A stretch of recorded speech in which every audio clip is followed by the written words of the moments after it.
I pledge allegiance to the flag of the United States of America and to the republic for which it stands, one nation, under God, indivisible, with liberty and justice for all. As for everyone's knowledge, the meeting is being recorded. There's Judy. You'll have to excuse me, my voice is coming and going. I'm on week 4 of bronchitis. No, geez, where's my sorry?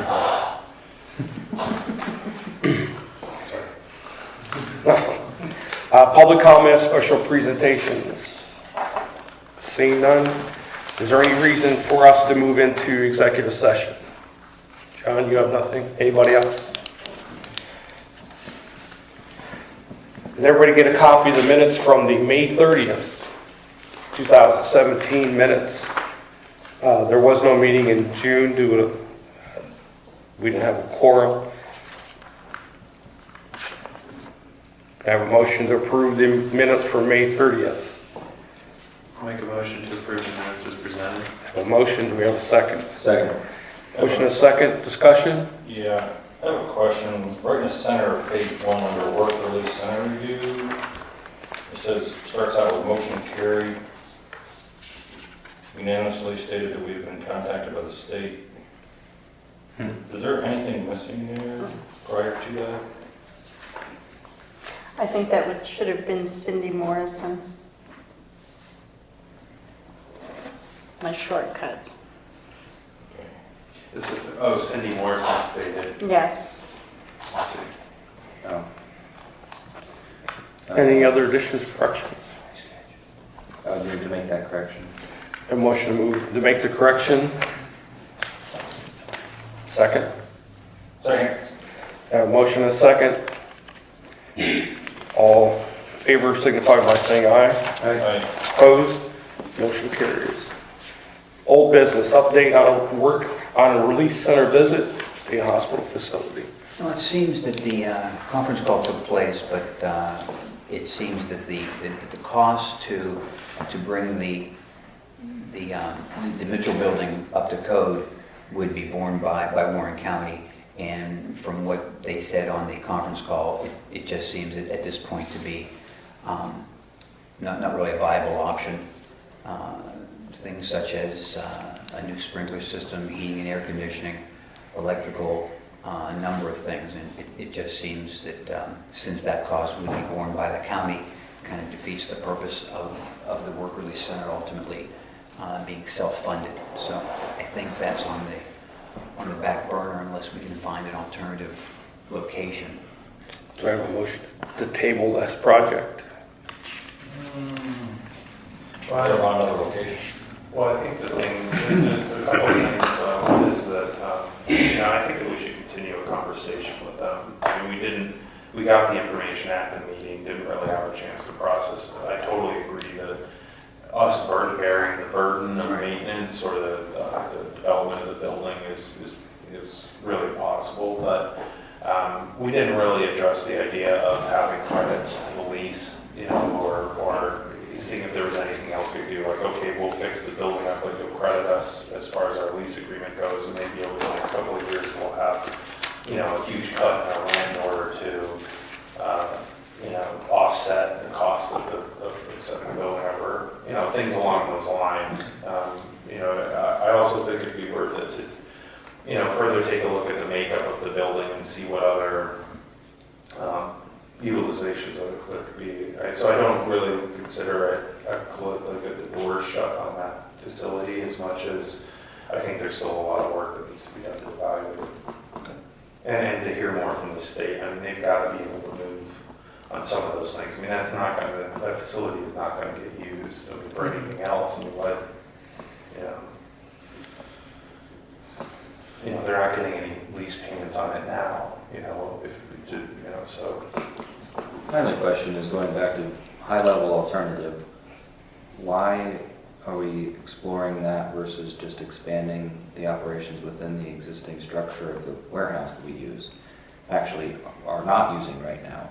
I mean, is there a real... You mean like housing for inmates down there as well? Yeah, I realize that part of the motivation was housing to get the work release eligible people separated from the general population.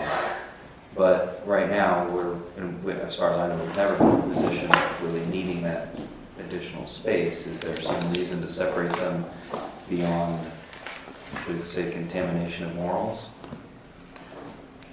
Well, John may have the answer. I mean, my perspective on it is that, you know, trying to spend some time to have a comprehensive solution where, you know, because work release in and of itself, it's going to be a really hard justification in any facility to, you know, spend the money in order to have it just be work release. But, you know, from my perspective, you know, if we can have a certain percentage of the population that can be separated in a facility that does, you know, a higher degree of treatment, a higher degree of you know, evaluation, you know, that it's a benefit to the inmate to be in that, you know, in that environment, but also an incentive for them to stay, you know, free of clear trouble, you know, to receive that benefit. You know, and then there are other things too that we've had conversations about time to time. So I think that it's worth mining to try to see if there's a scenario that works. You know, at least, and this is just my perspective on it, it's going to take a real perfect setup. My perspective on it is that to an extent it feels like we've tried to do this work release center because we want a cool tool in the shed. Rather than saying, here's what we want to make, and then let's figure out what tools we need to make it. It almost seems like the cart's leading the horse a little bit. I would love to reevaluate this really from a high-level alternative perspective and understand, going back to when Attorney Parasini originally came to us and said, I've got this vision, is there a cheaper way to accomplish the vision, meaning whatever outputs we were trying to create?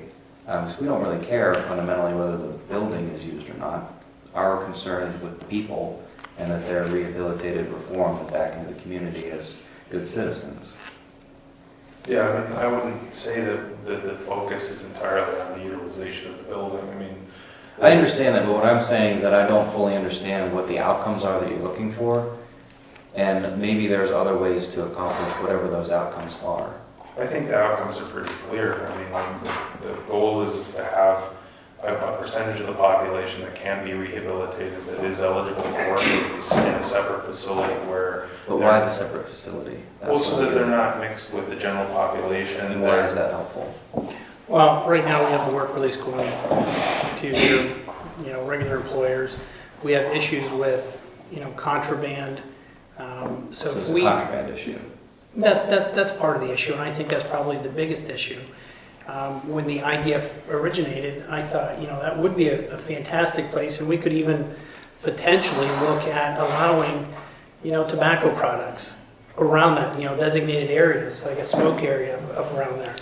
Give them more of an incentive to want to be in the program, participate in the program, and want to make the program work. After talking to Jeff and other people, it was, okay, we can have this program, potentially bring this agency in, and really utilize the entire space. And I thought at that time that it was, you know, it was something that could really work for the county. But as far as, you know, going back to the warehouse, that was, and it still could be, a very good option to take employees down there every day, inmates down there every day.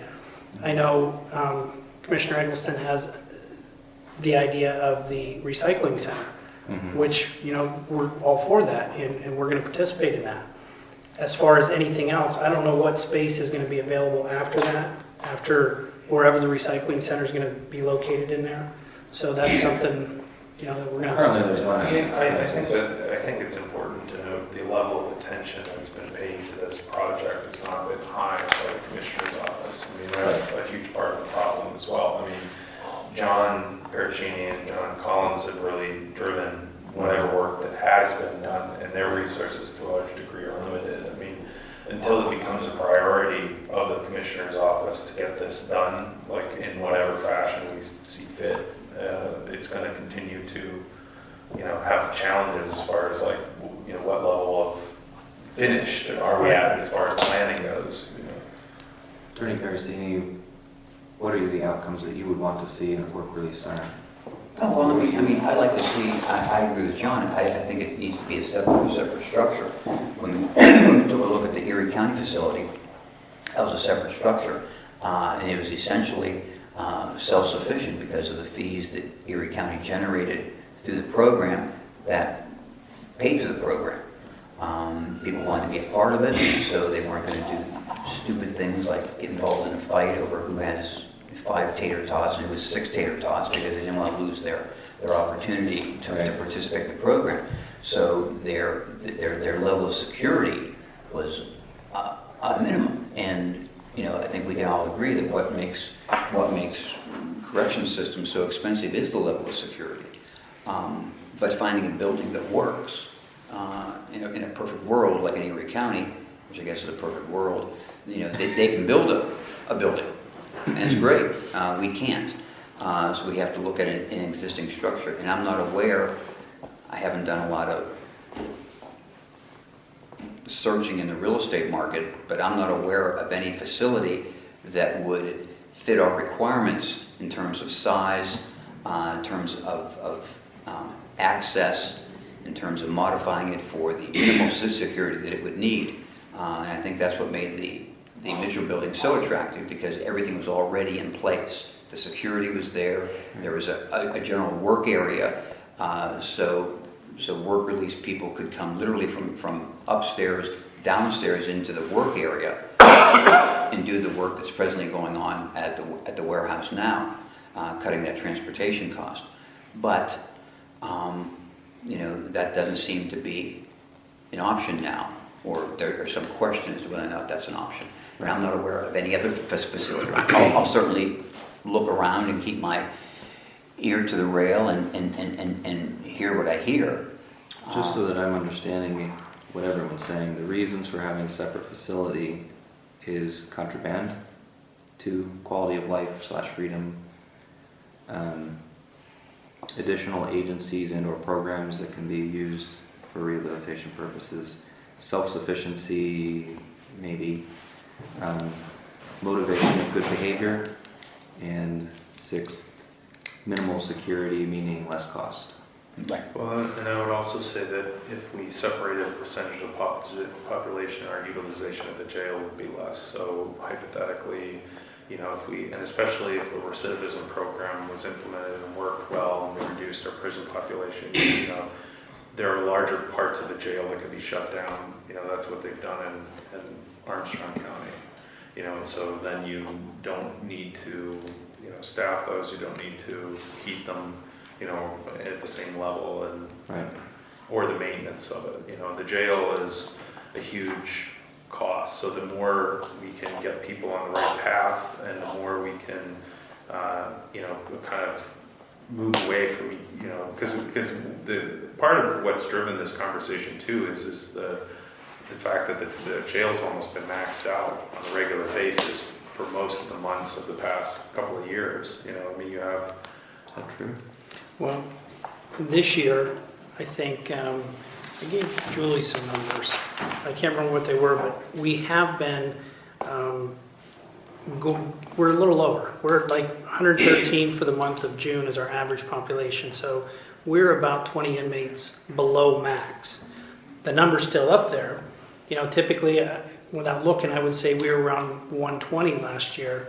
So, I mean, our numbers are a little bit down, but we're still hovering on one good sentence court. We're maxed out. Well, that's the thing is like this month right now we're at that number, but Right. like 2 months ago we were at 130, Right. you know, 135, and we're what, we have 139 max, you know, and there's no indication that we've had that, oh, the numbers are dipping, or that it's, you know, and so you have essentially full utilization of the facility, which requires full maintenance of the facility, you know, and that's kind of the thing too, is to say, okay, how can we reduce our utilization of the system? Because this is the other issue with this work release bit is, you know, it's also hard to run rehabilitational programs in the jail. It just is. It's an old facility, has multiple levels, multiple chambers to pull people from different sections. There's a lot of work that has to be done to move people around.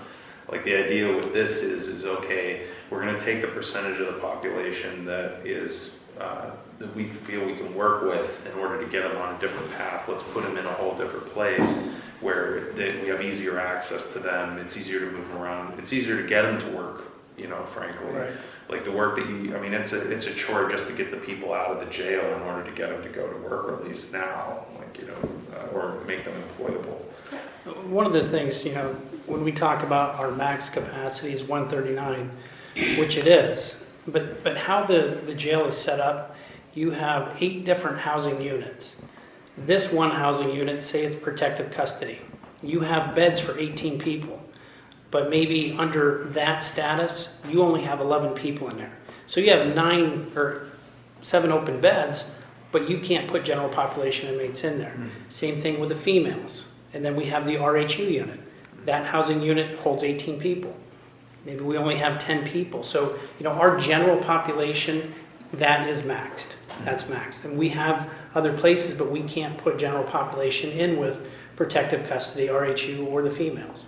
So, here in the number 113, 120, we're still, we're up there. We can't fill those spots because of the classification levels. Where do work release eligible inmates come from? General population? Yes. Once they go through the sentence process, then once the court makes them eligible, they'll go through the determination committee within the jail, and then we'll move them into 2-1. So that sounds like another advantage. Oh, yeah. Yeah. When John Ferentini first started talking about this, wasn't there a situation where you had an inmate or inmates that were work release eligible but couldn't participate in the program because you didn't have beds in the units Right. where the work release? So these people couldn't even get out there and get a job, maintain a job or whatever because we didn't have a bed. That's why they need a different housing facility, Right. because you can't have the freedom to come and go when you're mixed in with the general population. Right. Yeah, my perspective on this is the missing piece is a detailed plan or a detailed proposal related to this. Right. The parameters that we think would be justifiable in executing this, we don't know what they are. My point is okay, we could justify spending X. This is our budget for this kind of a project. We don't have that kind of information, and what the potential savings would be, or in other areas, of setting it up.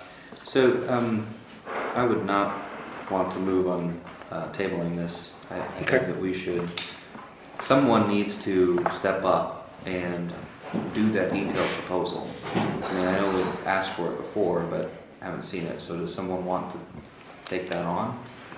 Well, I think that's something that we should have an ongoing conversation about, because there are 2 members of the committee that aren't here, and I'm sure they're going to want to have some input in that, if you know what I mean. Because I agree, I think that we need to collectively, if this is going to be a priority, make it a priority and say, okay, what kind of a timeline are we thinking as far as having a detailed report? Because we can't go, the work that that Collins and Pericini have done is great, but it's not enough for us to go to move in a direction. We need a detailed plan. What literally, the literal number of people, what we think it's literally going to cost to house them there, the literal cost, not just the rent. What kind of active programs are we going to be able to incorporate into the structure of it? Just like a laundry list of things, where when you got that and looked at it, you could say pretty definitively, okay, we can either flip the switch on this or not. Yeah, or identify problems that need to be solved. Exactly. Right now, it just seems like this conversation that's been ongoing for a year. Yeah. And I don't feel any closer to having figured it out. We know where we want to go. This is how are we going to get there, bottom line. Is there anybody that would like to volunteer for a committee? Well, I'll be honest. We've had a committee running. It's basically been John, and Cindy, and I think that this fits in with the whole idea of stepping up and the idea of the mental health aspect of it. What I had pitched at different times was the idea of, to me, if the facility became a rehabilitational facility, not just work release. And we partnered with other organizations, Health and Human Services, the school district, probation, and then various nonprofits in order to have like a comprehensive program there where you're not just focused on work release. Then it becomes a little bit easier to justify the utilization of the facility. So, and nothing's set in stone, but like hypothetically, if we used it for juveniles who are not, separated a section of the building and had it for juveniles that aren't necessarily, on probation, but are, showing signs of trouble and need like a neutral territory in order to have meetings for treatment and other things. Some portion of the building could be used for that, those types of things. And that's stuff that we could partner with the school district on in order to find other sources of funding, in order to pull from as many pots as possible in order to help fund the facility. So stuff like that, I guess, is, what I mean as far as like more comprehensive program. Yeah, and on paper. And on paper, like so that people can read it and say, okay, this seems like a pretty good idea one way or the other. Right. And the focus has been on the facility, and I think that you're right that it has to expand in order to be. So, would you like a motion to request that the chairman appoint you to that Sure. committee? Okay, I make that motion. I'll second that. So do you want me to appoint that committee? I believe there is a standing committee. Yeah. I believe. Okay. So Commissioner Eggleston will be appointed to that committee. Correct. Okay. And I think that I'd like to see Judy as an advisor. Yeah, I agree. Absolutely. I think I might have been on the committee originally anyways, Okay. just to try to numbers. Okay. So the committee is now Commissioner Eggleston, Commissioner Morrison, Attorney Parasini, Warden Collins, and Fiscal Director Allhouse. Okay. Thank you for appointing me, Ben. You're welcome. Anytime.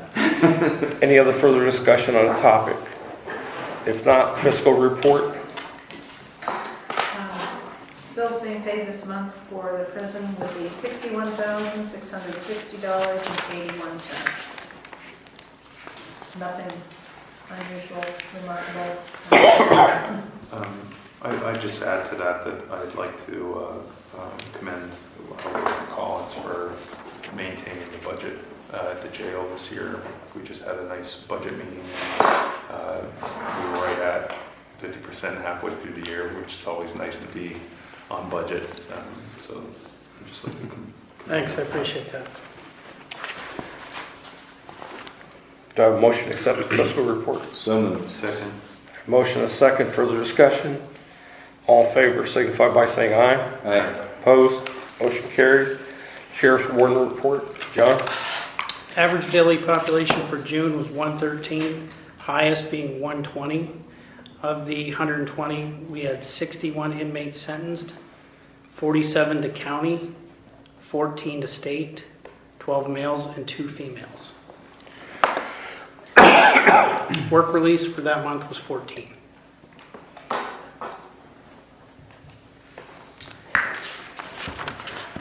I don't want to jump on. I know Jeff wanted to talk about stepping up, and we'll probably do that with the new business, but it's kind of a flag in the conversation. I just got back from the National Association of Counties conference, the annual conference, and a big conversation topic related to the Stepping Up program, and Jeff will give a pitch on that in the future. But one of the main things that some of the county commissioners from Pennsylvania were recommending that we do is break that down even further into reason for why people are actually in the jail, any mental health cases, number of veterans. And I think Franklin County already has an existing template. It's probably just a matter of calling down there and getting it. But that's Franklin County, Pennsylvania. I'd like to get more detailed information on exactly the type of population that's in the jail, break it down a little bit further, because men versus women, general population, et cetera, is helpful in understanding the utilization of the jail, but not necessarily helpful in terms of key performance indicators on what we should be doing, or leading indicators even, on concerns. Like if we saw over the past 5 years a 20% increase in mental health cases or something like that, we wouldn't necessarily know that.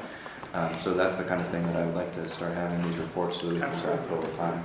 Yeah, this was just the template that's always been used Oh, since I day know. one. There are so many more numbers that from race, age groups, everything. So yeah, absolutely.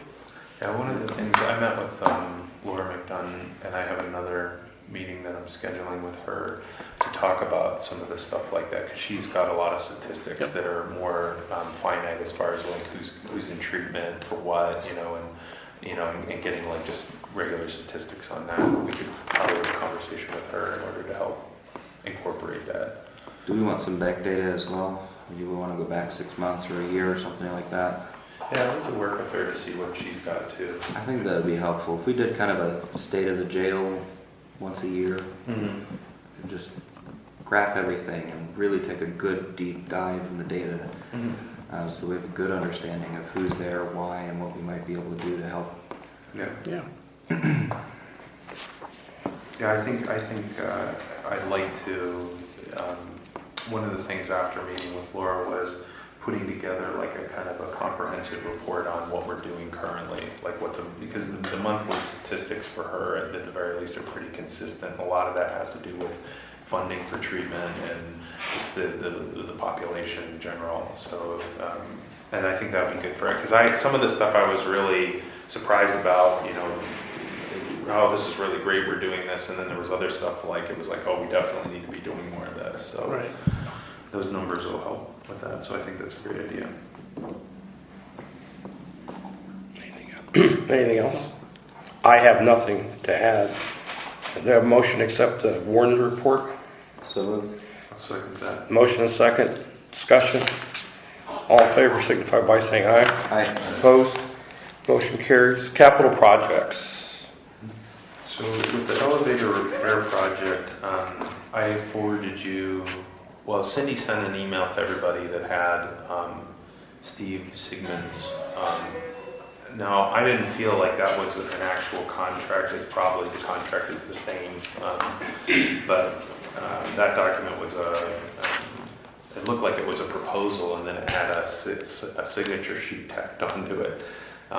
But what I'd like to ask is I really appreciate the work that Steve Sigmund's done for the county and for the library. He was very instrumental in the library roof project. Fantastic volunteer. But I think that for the elevator, we need to use our official county engineer, the engineer that we've procured, if we're going to move forward with that. And my recommendation would be, even the agreement that was sent to us with Steve had like a 6-day notice to let him know that we were going to step away from it. I think that at this point, given the challenges that we've had communicating back and forth, that we should,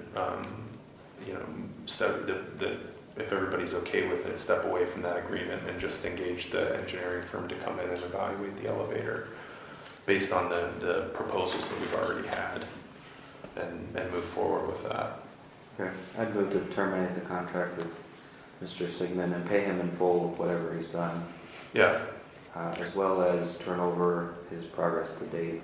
Yeah. Because I know that he's 90% of the way there, right? I have no idea. Okay. I haven't had. I believe he's very well on his way to creating the spec docs in order to set out the bid, but I think it's appropriate to have the. I'm sorry, this is not all motion. So you're frantically writing. I'm like, sorry. But I think it'd be appropriate to have the EM C&M, right? Engineering. Yeah. At minimum review it at this point anyway. So the official motion would be just move to terminate the existing contract with Mr. Sigmund and engage E&M to pick up where Mr. Sigmund left off. Yep. I'll second that. Have a motion and second. Discussion. All in favor signify by saying aye. Right. Opposed? Motion carries. Locking mechanisms. Where am I looking? Well, that's just a matter of us, sitting down and making decisions for the money to do it at some point. Right now, we've kind of sidestepped the issue to a large degree.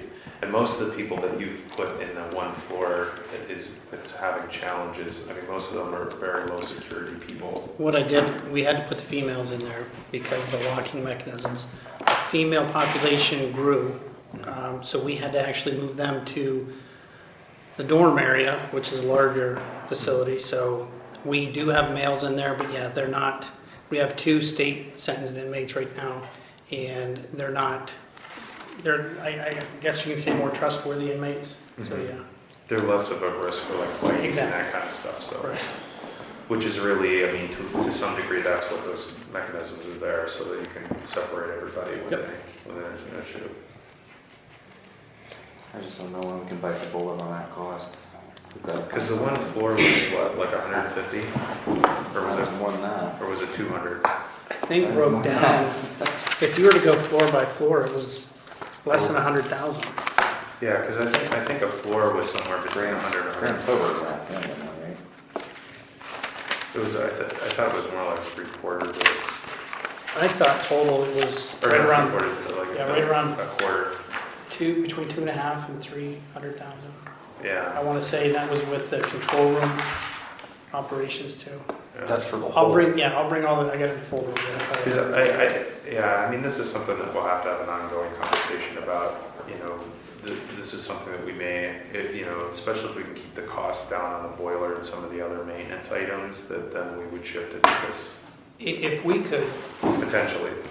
The most expensive was the 3rd floor, and I want to say it was 94,000. And That's the one that you got. I would be completely content with Just doing having the the 3rd floor. floor done. Yeah. Completely content. 100,000 is something that we could bite off in the new year. I think we did not budget for it for this year Right. because we've got the elevators and now this elevator up here to deal with. Yeah. But if we planned on a good chunk of the 2018 budget, capital budget going into that, All right. basically what we put into your elevator this year, in 2017, we saved the same pot of money in 2018 to do your elevator project. So it's going to take we do the blocks in the 3rd floor. It's going to take 6 months to get that all prepped anyway, right? Mm-hmm.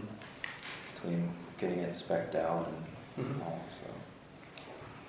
The locking mechanism is a little bit more straightforward because there's only a handful of companies that really do that work. So yeah, I don't know that there's a lot of leeway as far as like what the cost is going to be or evaluation. I mean, it's basically going to be. I had 3 quotes, and I'll bring them over to show you and let you know where we're at. But the one I want to say was out of Illinois. He was he came and did a demonstration, and it was a fantastic product. Very simple. We currently have a single point locking mechanism. This is a 3-point. All the whole motor, the whole locking, everything is right here. So you take the plate off. If you need to replace this fuse, or everything's right there. It's very, very simple. My recollection was you could do whether a floor or a section as needed. I would like to see us put something in the budget to have them done periodically, like once a year, like 1 floor a year, whatever we can afford, and work towards getting them where they need to be. That might be feasible if we really can break it into floor by floor. I think we can. We budgeted 100 something, 120 for that elevator for this year. So just take that money and next year devote it to the locks. That'd be great. So you'll work on getting things set up so that come January we can hit the ground running on that. Yep, absolutely. Yeah, the only thing I would say is that one of the issues was we didn't budget for the air conditioning system. Which is going to be. I think that there's room to move. I think that we can definitely accommodate others. I just don't want anybody to think that there's, that there's just a pot of money and we just need to cut up. I mean, it's getting cut up. It's good. Yeah, there is a pot of money and it's got 100 different places it could go. Yeah, exactly. It's like which whack-a-mole Yeah. you're going to take out. New business. So I just have two things that I'd like to talk about, one of them, Commissioner Cafferlin asked me to talk about. One is the Stepping Up Initiative, which I shared with you this document, which is just kind of an overview to some degree of what the program proposes.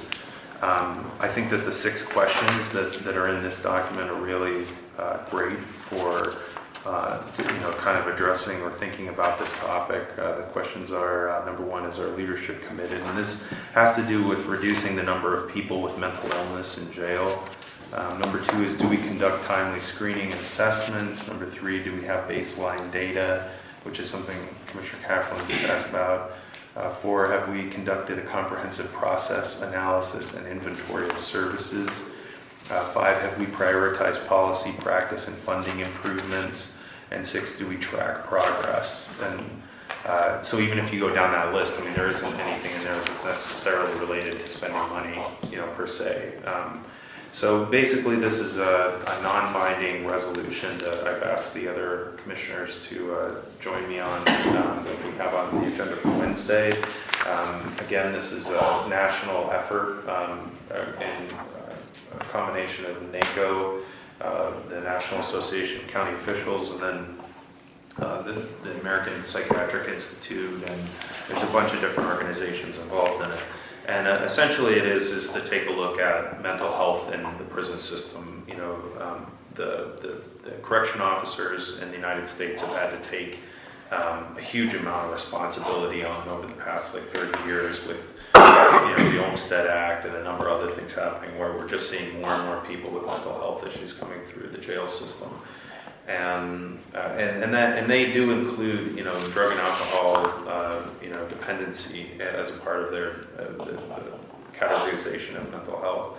And so this is just a non-binding resolution that basically proclaims that the county is going to make an effort to really address the issue of mental health in the correctional system, and try to get as creative as we can with whatever resources we can in order to try to figure out ways to filter these people out into better, or into better channels, have better outcomes, and even hopefully through this save some money on our end. These people are our highest risk liability in the system. They can cause lawsuits. They can cause, there's a lot of stuff that we have to do special for situations to accommodate them. And the more we can do to kind of figure out better ways to deal with them, the better everybody's going to be. So I'm sharing this with everybody here as, I want everybody's input on it. The one thing that I've seen from this is that it has to be a concerted effort. It has to be an effort at all levels, whether it's the courts, the county, human services. Everybody has to take a piece of this and run with it and work together in order to kind of address the issues. I don't think there is a problem at the county level. I had a meeting, or sat in a meeting, and brought several issues up 3 years ago with the acting Secretary of Public Welfare, and it got nowhere. Basically what is happening is we're getting these people into the jail, and we're doing, very simply, we're warehousing these people. Because they come to jail, and I would ask you to explore and take a look at the situation as it currently is. These people come to jail, and there are people out there who are calling the jail Warren State Hospital South. Because people are coming into the jail. We can't put them in general population. They basically get put in isolation, because if you put them in population, they're going to be victimized. They're going to be taken advantage of. So they basically were warehousing these people. I think that the system at the state hospital is flawed. Because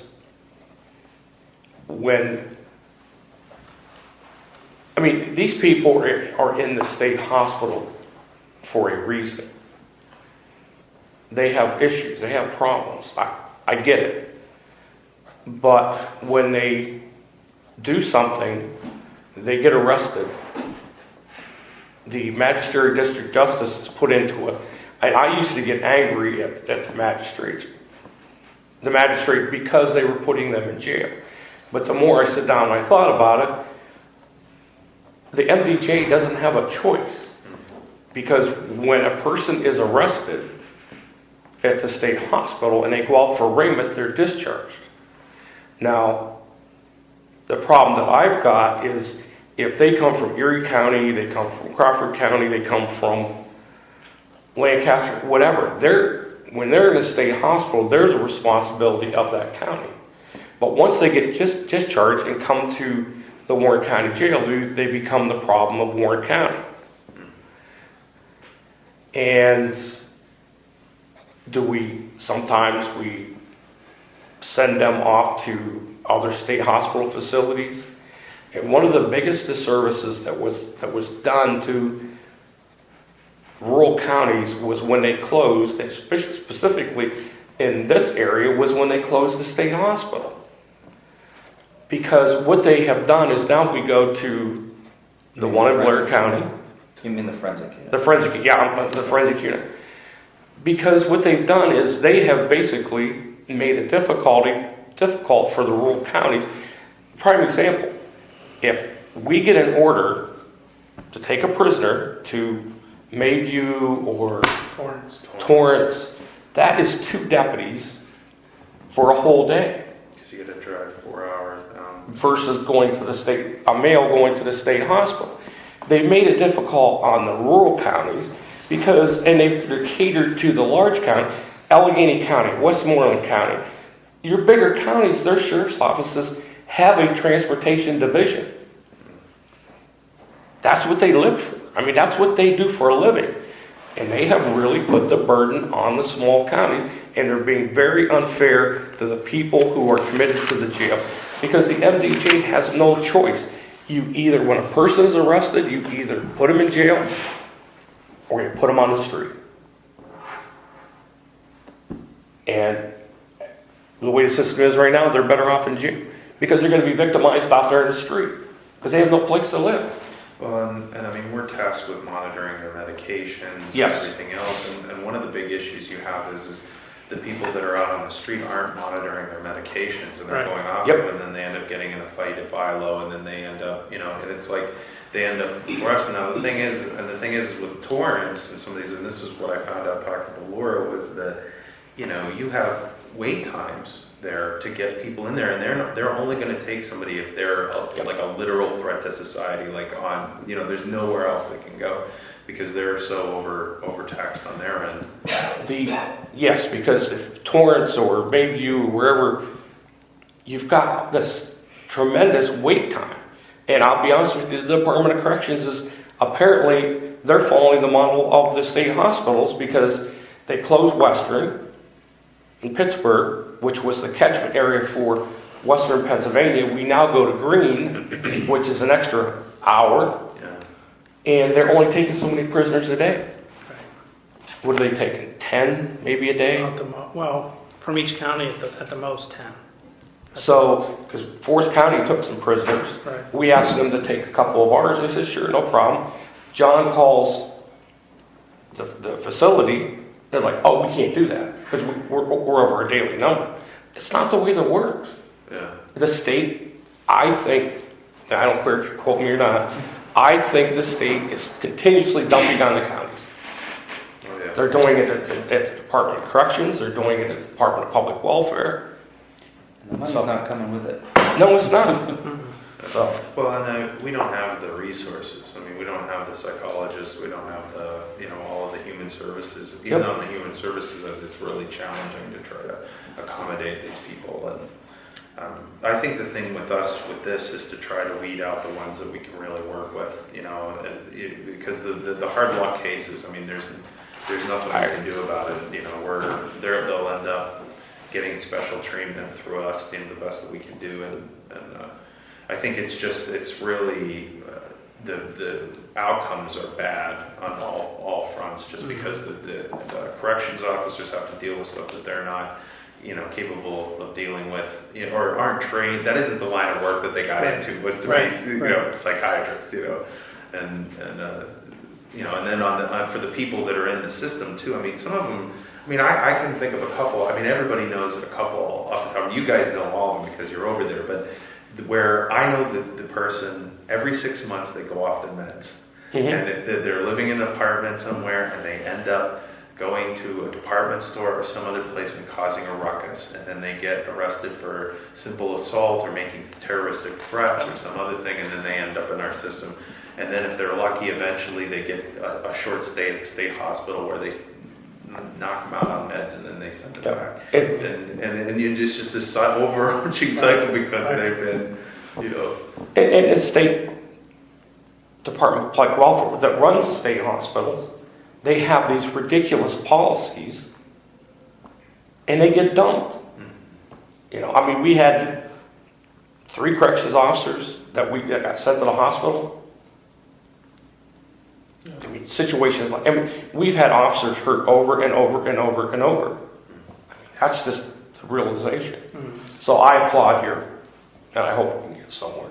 And I support your resolution. Everybody that I've talked to about this has been very positive about the idea. I mean, everybody recognizes the challenge. I think the challenge is going to be how creative can we get with it, and what can we do funding-wise, one way or the other, to address it. It's not everybody that I've seen that's had some success with this has been very creative, and it took some work, at least at the beginning, to set up. And I think, John, you should have some input, because you deal with these people the same as the jail on a large basis. And unfortunately, where do a lot of them end up? The state prison system. Sure. And I mean, for the most part, they have no income, so they're poor people. And the criminal justice system chews up and spits out poor people on a daily basis anyway. They really do it to poor people that are mentally ill. And what happens is they're up at the hospital, and things are going great, and then things aren't going great.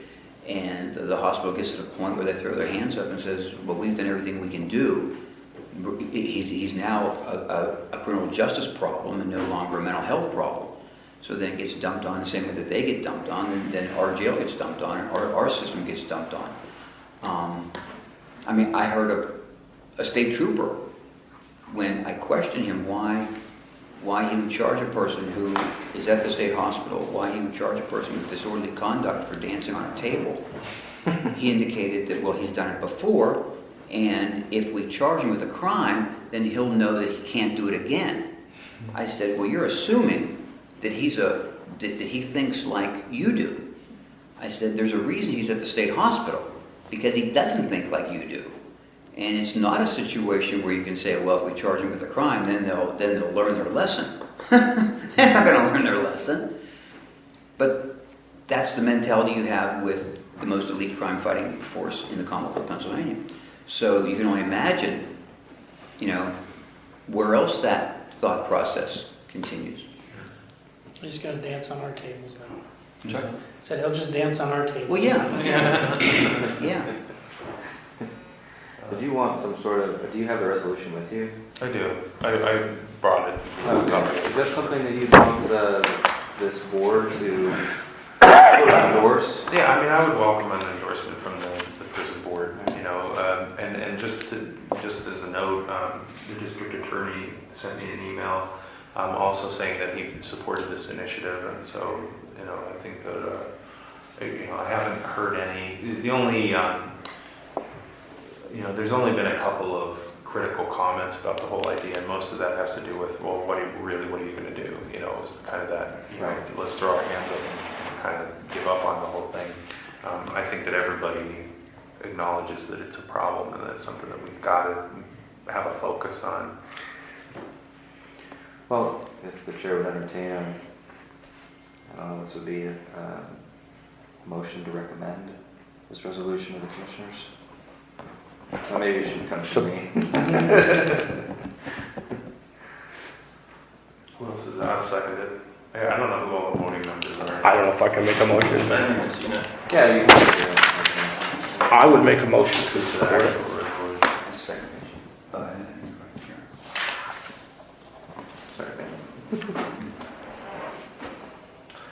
It's important to note that the resolution does recognize programs that are already underway within the county, including the treatment court by the judge, which has been a very good success, as far as, having another channel to combat substance use disorders and a number of other things. So I wanted to highlight in the resolution that there's things that the county's already doing. It's not like everybody's been sitting on their hands for the past 10 years. Well, last year, when these corrections officers did the training, it was on mental health first aid, and that was at their request. Right. The officers that was the topic that they wanted to train on. Because we're dealing with it so much more. Yes. One of the other big things with this that I'd like to clarify too is that this isn't just about the jail. Like, it's about the whole system. And one of the things that I'd really like to try to focus on with this is early intervention, early identification. Because a lot of times, even if someone has like a medication, having a clear understanding for the guards and coming into the system of what the challenges with the person are, I think is a bit of a, generally nothing happens until someone gets sentenced. And the thing is prior to that, there are a lot of indications of what, could be done, in order to maybe move them in a different direction. So. And I think from what I've seen when I was the warden before John took over, was the officers that were working very hard to make it work, to interact with them and not stir. And some of the inmates that have mental health issues, no matter what you do, they're going to get stirred up. But I think the officers go above and beyond. Mm-hmm. I really do. Yeah. So I made the motion. Does anybody want a second? I would, but I would defer to a non-commissioner. For this resolution? Yeah. Yes, second. And we have a motion and a second. Further discussion? If not, all in favor signify by saying aye. Aye. Opposed? Motion carries. Thank you very much. The other thing that I wanted to talk about, I'll make this really quick, is I've initiated a conversation with Warden Collins and John Shreve, the solicitor, in order to do a complete review of the policies of the jail. John was gracious enough to send over everything that he's got, which was pretty extensive. And one of the reasons that I initiated this was partially due to this situation is I attended the Comprehensive Behavioral Health Task Force, a meeting where they had some legal discussion about all of the various liabilities related to persons with disabilities in the jail, medications, the whole 9 yards, and they just basically kept hammering the notion of regularly evaluating your policies. Now, John's done, and the sheriff in previous time have done a very good job of trying to keep these policies up to date, but I thought that it would be a good time to have them reviewed by the solicitor, do a thorough examination of everything based on case law, and part of it's going to be bringing all of those here to the prison board meeting and having them reviewed here as well. Sheriff, did you find Lexapol helpful last year when you used it for your sheriff's department? Yes. I believe that the same program could be used with the jail. In fact, that's what they advertise it as. We had gotten a price for the sheriff's office and the jail. Mm-hmm.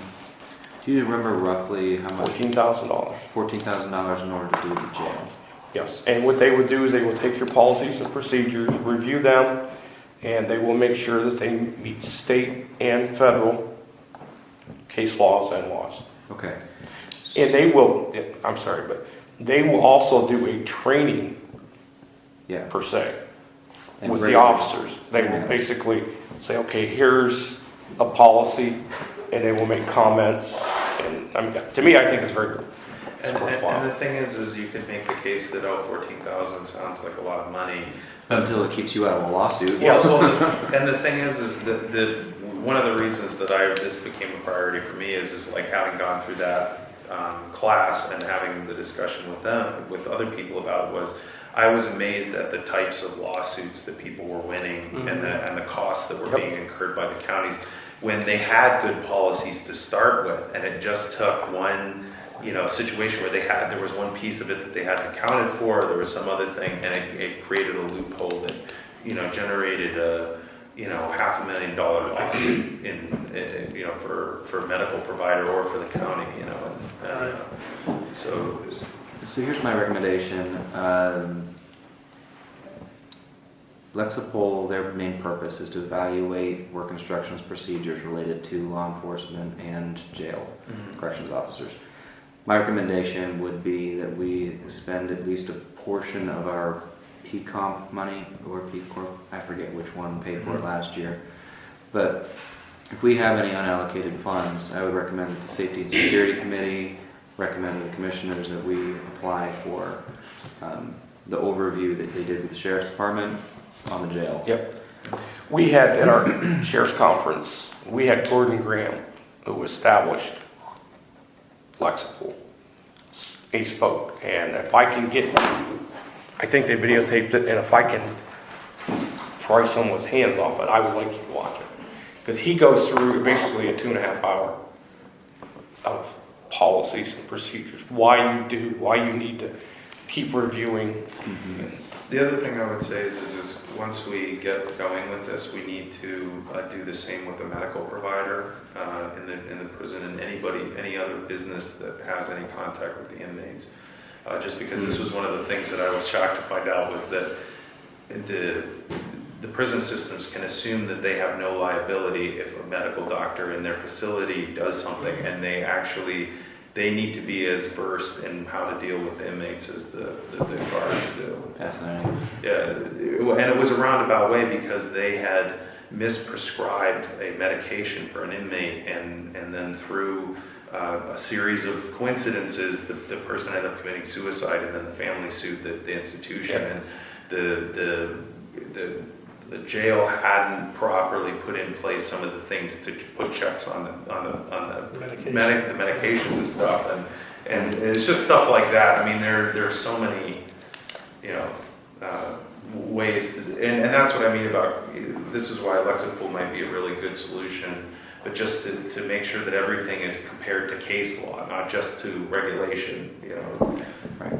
And they were just at our conference, so I've got all the updated information. They'll be at our conference, the commissioners' conferences in a week. we talked to them Yeah, we talked to them last year, and then, I don't know if you were aware, but the sheriff's office then went through the program. I pretty much handled the application for PCORP, so I don't know that you ever would have been included. But we've already done this for one department, it's just, I think, a matter of... Because we're going into our second year, and I want to stay up with this. Yeah. I think it's a great idea. Yeah. Is Lexipol then in place with having Attorney Shreve go over these, or is it in addition to it, or? I would say that it would be in conjunction with them. In addition, I guess. I would say Lexipol takes the lead, though. Oh, absolutely. I'm just saying, though, like in conjunction with it. We have everything. We just had the state inspector come in last year. What we do, we forward all the policies, make sure we meet Title 37. And everything's good there, but to take it a step further, make sure you're with state and federal laws, and I think it's a great idea. Yep. Yeah. Well, it's just all of those nooks and crannies is where you get hit. Right. It's like it's just one thing. Like even though the policy's good and anybody looks at it and says it's good, it's like what are the loopholes that people get? It's tough. You're playing a chess match with time, basically. You brought up a good point about, like, the example of the medical, because I know there are counties out there in other states that went to private prisons, and the counties were thinking, well, we contract with them. Well, the county's still responsible. Yeah, I mean, they'll go after the largest pool of money. Deep pockets. Yeah. One thing before we're done. Yeah. Just a friendly reminder that as a treasurer, I am a voting member of the prison board. So when there are communications that come, they're typically directed to just the commissioners. And then I just use this resolution, not picking on anybody, as just an example of there will be times that a communication comes through and it just goes to maybe the commissioners, and then I might or might not find out about it at a meeting. So just a reminder that I am a voting member of the board. Good point. Any other new business? The only thing I would say is that I didn't have any intention of bringing stuff up to the prison board.